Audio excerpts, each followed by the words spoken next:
Either অথবা neither. When either and neither are followed by or and nor, the verb may be singular or plural, depending on whether the noun following or and nor is singular or plural. If or nor appears alone, the same rule applies. Study the following formulas. Either or এবং neither nor এর ক্ষেত্রে ভার্বটি singular নাকি plural হবে তা নির্ভর করবে or বা নর এর পর ব্যবহৃত নাউনটি সিঙ্গুলার নাকি প্লুরাল এর উপর, অর্থাৎ দ্বিতীয় সাবজেক্ট অনুযায়ী ভার্ব হবে। যেমন অর অথবা নর এর পরের নাউনটি সিঙ্গুলার হলে ভার্বটিও সিঙ্গুলার হবে, আর নাউনটি প্লুরাল হলে ভার্বটিও প্লুরাল হবে।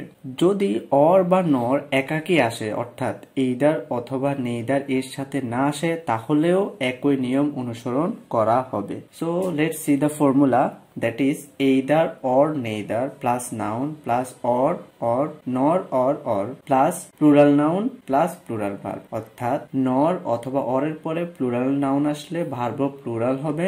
এখানে এক্সাম্পল দেওয়া আছে, যেমন either John or his friends are going to beach today, অর্থাৎ plural noun সেজন্য plural verb। সো এরপরে ফর্মুলাটাও সেম, যেমন either অথবা neither এর পরে noun প্লাস or অথবা নর plus singular noun plus singular verb, অর্থাৎ নর অথবা অর এর পরে যদি সিঙ্গুলার নাউন থাকে তারপরে সিঙ্গুলার ভার্ব হবে, অথবা অর এর বা নর এর পরে যদি প্লুরাল নাউন হয় তাহলে ভার্বটিও প্লুরাল হবে। There is extra note for you, that is or অথবা nor or not but, not only but also, both and. এই কোরিলেটিভ কনজাংশন গুলোর ক্ষেত্রেও উপরের এই একই রুলস প্রযোজ্য, অর্থাৎ দ্বিতীয় সাবজেক্ট অনুযায়ী ভার্ব হবে। বিভিন্ন প্রতিযোগিতামূলক পরীক্ষার ক্ষেত্রে এই নিয়মগুলো খুবই গুরুত্বপূর্ণ।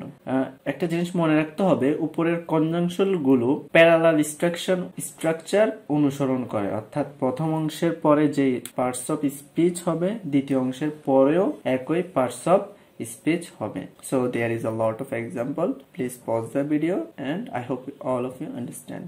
Thank you.